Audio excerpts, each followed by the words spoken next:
Imagine Alfred Hitchcock once named the films he loved the most. These were the movies he said every young director should study and every movie fan should see. Tonight we travel through silent comedies, dramatic battleships, and haunting thrillers, all through Hitch's own eyes.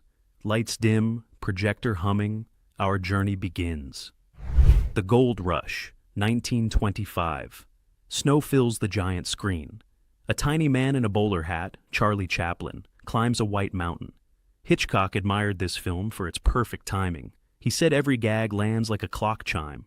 In one scene, Chaplin cooks his boot because he is starving. He twirls the shoelaces like spaghetti, then chews the sole as if it were steak. The audience laughs, but they also feel his hunger. The story follows the little tramp as he searches for gold in Alaska. He faces a blizzard, a wobbly cabin on a cliff, and a grizzly bear sneaking behind him. Chaplin directed, wrote, and starred, using simple sets and clever tricks. Tiny models made the cabin teeter over a 2,000-foot drop. The movie was silent, yet its emotions shout across time. Hitchcock loved how Chaplin could make people laugh and cry in the same minute, calling it pure cinema, meaning pictures alone tell the tale. Battleship Potemkin, 1925. Hitchcock studied this Soviet film when he was young. On-screen sailors grow tired of rotten meat filled with worms. They start a mutiny on the battleship Potemkin, demanding justice. Director Sergei Eisenstein cut scenes together in a fast rhythm never seen before. The most famous part is the Odessa Steps. Crowds run down a long staircase while soldiers march up shooting. A baby carriage rolls loose, bumping down step after step. The camera switches from panicked faces to marching boots, then to the carriage again.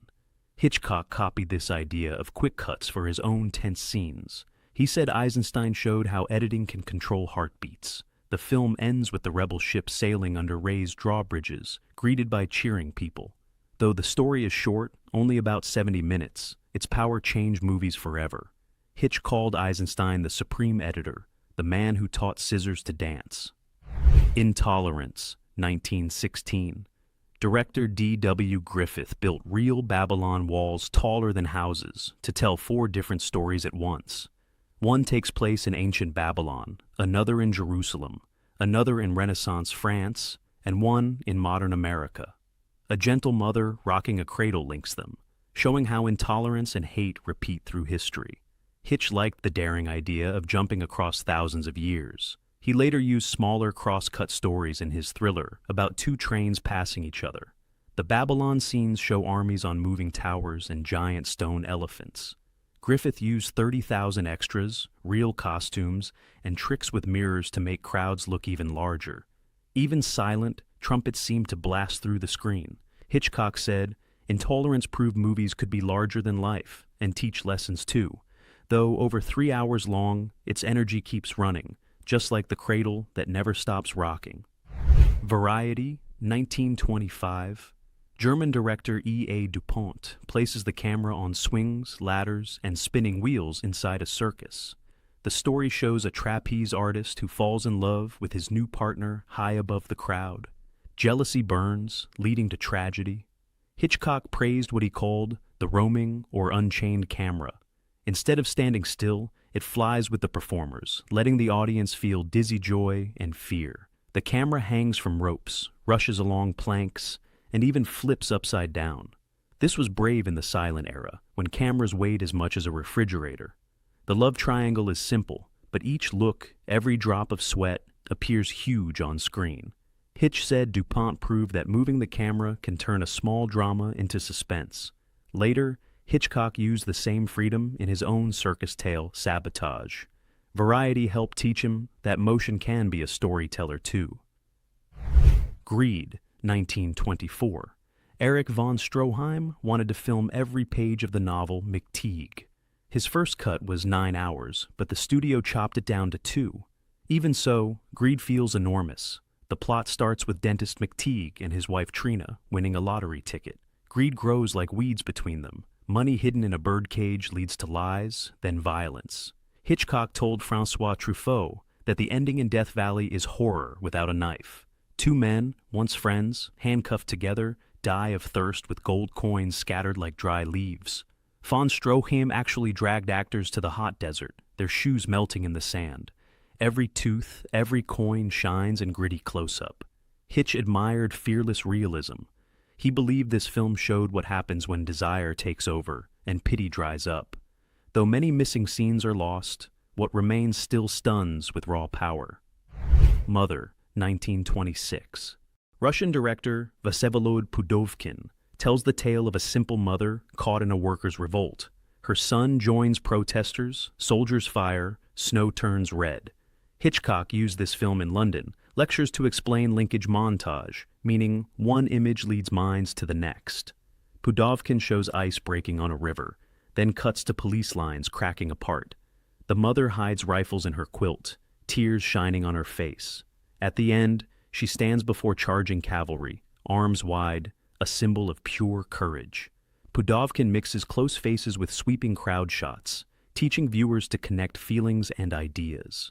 Hitch loved how editing can glue emotion to action. Mother is both small, a family story, and huge, a revolutionary picture, proving that heartbeats echo in history.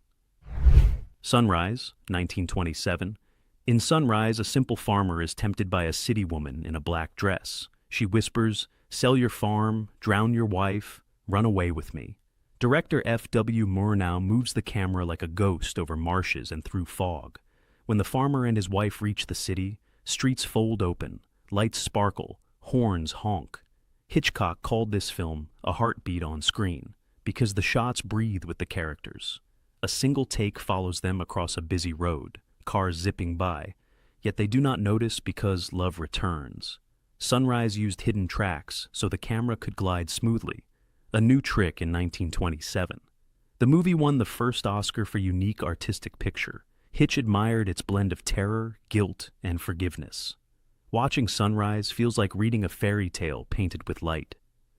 The Passion of Joan of Arc, 1928. No crowns, no castles, only faces fill the frame. Director Carl Dreyer tells the trial of Joan of Arc using giant close-ups. Actress Renée Jean Falconetti's eyes shine with tears that never fully fall. Hitchcock said Dreyer filmed thought itself.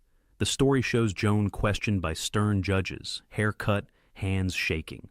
There are almost no sets, only white walls, making her pain the only scenery. Dreyer chose bright daylight and no makeup, so every pore shows. The camera angles tilt, making judges look like monsters and Joan like a brave child. Music was added years later, but even in silence, the emotion roars. Hitch learned the power of the close-up from this film, later using it when Cary Grant sees the wine bottle in Notorious. Passion proves that one face, honest and large, can feel louder than armies. City Lights, 1931. Though sound films had arrived, Charlie Chaplin kept his little tramp silent. City Lights mixes laughter and tears. The tramp loves a blind flower girl and pretends to be rich to help her. He boxes a giant man, dodging punches like hopscotch. Later, he dives into a river to save a drunken millionaire friend. Hitchcock adored the final scene, where the girl, now cured, touches the tramp's hand and recognizes him. Her smile trembles, his eyes fill with joy and fear. Chaplin's story uses simple props, a flower, a coin, a handshake. Yet the feelings are large. Hitchcock studied how Chaplin balanced comedy with deep sorrow, learning that surprise can come from kindness as well as danger. City Lights still makes viewers laugh at a falling brick, then cry 1 minute later, proof that silent hearts speak the loudest. M, 1931. Director Fritz Lang's first sound film tells of a city hunting a child killer. The murderer, played by Peter Lorre, whistles a creepy tune from Peer Gynt whenever he prepares to strike. Hitchcock noted that most violence happens off-screen. We only see empty streets, a balloon caught in telephone wires, a mother calling her child. Police and criminals both search for the fiend, filling alleys with shadows. Lang uses real echoes in stairwells, tapping footsteps that bounce like drums. The final chase leads to an abandoned brewery where angry crowds form a secret court. Lang shines flashlights across sweating faces. Hitch admired how sound could scare without showing blood. He later used similar tricks with birds flapping, or a ticking bomb. M shows how terror grows in the mind, not just the eye. The Blue Angel, 1930. A strict German professor falls under the spell of nightclub singer Lola Lola, played by Marlene Dietrich. Director Josef von Sternberg bathes each cabaret scene in foggy light, smoke curling, feathers floating. Hitchcock loved the thick atmosphere, saying Sternberg controlled air itself. The professor visits the Blue Angel Club to punish students, but instead hears Lola sing Falling in Love again. Her low voice and laughing eyes melt his stern heart. He buys clown makeup, becomes her stage fool, and loses respect. The ending shows him back at his school, broken, clutching his old desk. Dietrich later acted for Hitchcock in Stage Fright, a tribute to this film. The Blue Angel warns how desire can undo pride, told with songs, shadows, and a sad clown's silent tear. During World War I, French officers are prisoners in a German castle. They plan escape, tunnels, share meals, and learn each other's languages. Director Jean Renoir keeps the camera gentle, gliding beside men as they speak of family and paint stage backdrops for a play. Hitchcock admired Renoir's invisible camera. No flashy moves, only clear eyes. The story shows that class and humanity cross enemy lines.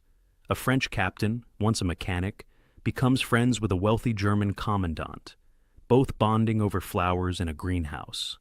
Later, the prisoners run across snowy borders to freedom. The movie used real forts and simple lighting, letting human faces shine.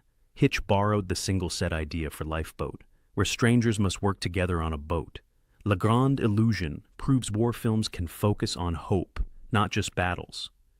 Citizen Kane, 1941. A giant mansion, a single word, Rosebud. Director Orson Welles starts with the death of newspaper King Charles Foster Kane, then rewinds through his life. A lonely boy playing in snow, a powerful man building an opera house for his wife, an old ruler wandering empty halls. Hitchcock called this movie audio-visual bravura. The camera slides through neon signs, under tabletops, and even up to a rooftop billboard. Deep shadows mix with bright firelight, showing glory and gloom at once. Sounds overlap, people talking over each other like real life. Welles was only 25, yet used radio tricks, stage lights, and new camera lenses. Hitch screened Citizen Kane for his crew before making Notorious, saying, "Watch how every angle serves the story." Kane teaches that a simple question, what Rosebud was, can lead audiences through a whole universe. Bicycle Thieves, 1948. Rome after World War II is hungry for work. Antonio finally lands a job hanging posters, but needs a bicycle. When thieves steal it, he drags his young son Bruno across markets, churches, and soccer crowds to find it. Director Vittorio De Sica used non-professional actors, real streets, and natural light. Hitchcock praised its documentary eye, realism that makes fiction feel living. The movie shows everyday struggles, pawning bed sheets, eating a rare pizza slice, stepping into rainstorms. Bruno's small footsteps echo behind his desperate father, showing love stronger than any speech. In one famous moment, they share a plate of ravioli, pretending life is normal. At the end, Antonio almost becomes a thief himself. Hitch told his daughter Patricia to watch this film to understand why small truths matter. Bicycle Thieves remind us that suspense can hide in simple hopes, like keeping a job to feed a child. Earth, 1930. Ukrainian fields wave under golden sun while farmers celebrate new tractors that promise big harvests. Director Alexander Dovzhenko fills the screen with close-ups of ripe apples, spinning wheat, and smiling faces. Hitchcock loved this ballet of motion, where nature dances with people. When a rich landowner kills young Basil, the tractor driver, grief spreads like storm clouds. Yet the village carries Basil's coffin through moonlit rows of sunflowers, singing songs of unity. Dovzhenko uses slow fades between seeds and stars, meaning life cycles continue. The film has few words, but its pictures speak loudly. Hitch drew on this poetic imagery for the crop duster scene in North by Northwest, where wheat fields become a dramatic stage. Earth teaches that even quiet rural stories can rise to great drama when filmed with rhythmic beauty. You have just seen the movies that shaped Alfred Hitchcock's imagination, the very bricks he used to build his own suspenseful towers. These films still breathe with life, laughter, danger, and hope. Find them, stream them, share them. Let their light flicker on your walls the way they once glowed in Hitch's private screening room. Cinema history is waiting. Roll your projector.